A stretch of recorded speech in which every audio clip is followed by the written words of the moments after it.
Bonjour, bonjour peuple de Dieu. Moi c'est le prophète Clément Yama. Je suis venu vous dire un message par rapport à ce qui est en train de se passer au Dubaï. Vous savez, lorsque tu es dans un pays et ce pays est béni, et tu vois ce qui se passe ailleurs, tu commences à envier. Et de ce qui se passe, je ne parle pas de la construction, je ne parle pas de tout que ce soit, mais je parle de l'esprit et de tout ce qui est en train de se passer. Vous allez voir aujourd'hui, il y a nos filles qui quittent le pays pour aller au Dubaï, aller manger les excréments, les sels, donc coucher avec le bête, des choses comme ça. Alors, toutes ces choses, ce sont diaboliques.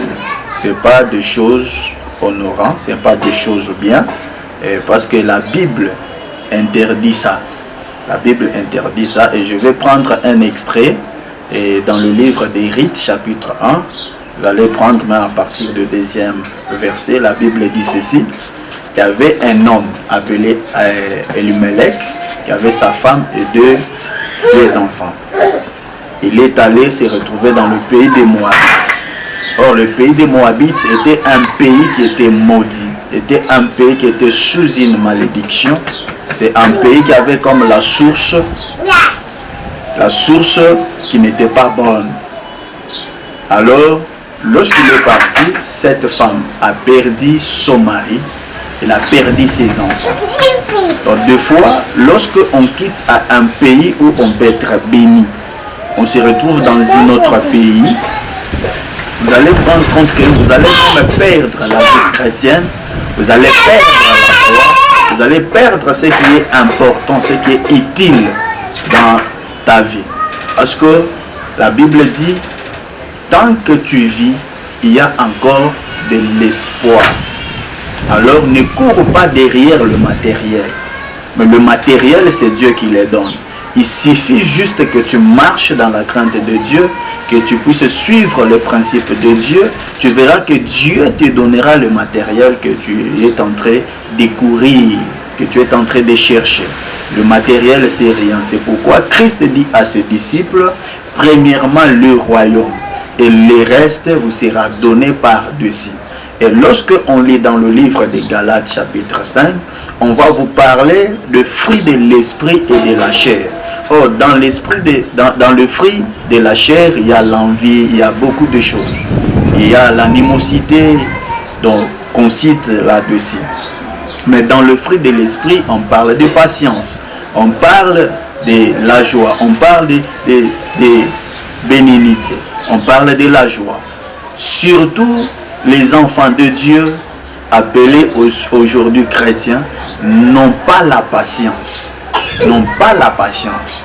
Donc par manque de patience, l'envie commence à naître dans la vie des enfants de Dieu. Alors je suis venu vous dire, ne laisse pas ton pays qui est béni. Et tu vois, aujourd'hui, les étrangers viennent se ranchir ici au Congo. Mais toi, tu quittes ton pays que Dieu a béni. Tu préfères aller faire les choses abominables, les choses que Dieu n'aime pas à cause de l'argent. Et après l'argent, écoute, l'argent tu peux en avoir aujourd'hui, mais tu peux mourir, tu laisses cet argent.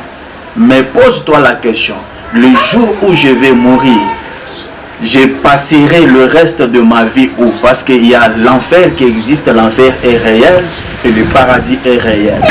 Alors il faut beaucoup veiller sur ton âme, afin que cette âme-là ne puisse pas passer, ne puisse pas aller en enfer. Vaut mieux passer dans le poitrine d'Abraham, passer le temps dans le paradis, que aller passer toute sa vie en enfer. Alors l'Éternel m'envoie pour te dire ce matin, ne vois pas la situation que tu es en train de traverser, ne faut pas envier ce que tu vois ailleurs.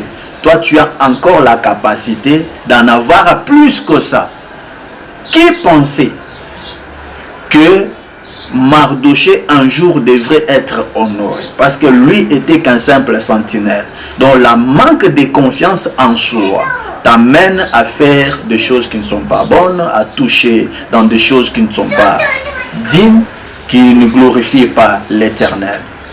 C'est pourquoi je viens te dire, fortifie-toi, prends courage. Si tu veux aller au Dubaï, va faire un séjour, tu veux être en congé, tu veux passer du temps, tu veux visiter, mais ne fais pas ce qui sont interdits à Dieu, parce que tu attires la colère de Dieu sur toi. Tu attires la malédiction sur toi. Même si toi tu ne subis pas aujourd'hui, mais la génération qui vient après subira cela. Alors je te parle en tant qu'un prophète de Dieu, afin que tu puisses revenir vers Dieu, que tu puisses laisser des mauvaises choses, que tu rentres au pied de Christ et Christ taillera ta vie. Que Dieu te bénisse, que Dieu te restaure, que Dieu te stabilise, qu'il ouvre encore des portes dans ta vie. Que l'Éternel qui nous a appelés puisse vous bénir au nom puissant de Jésus. Amen.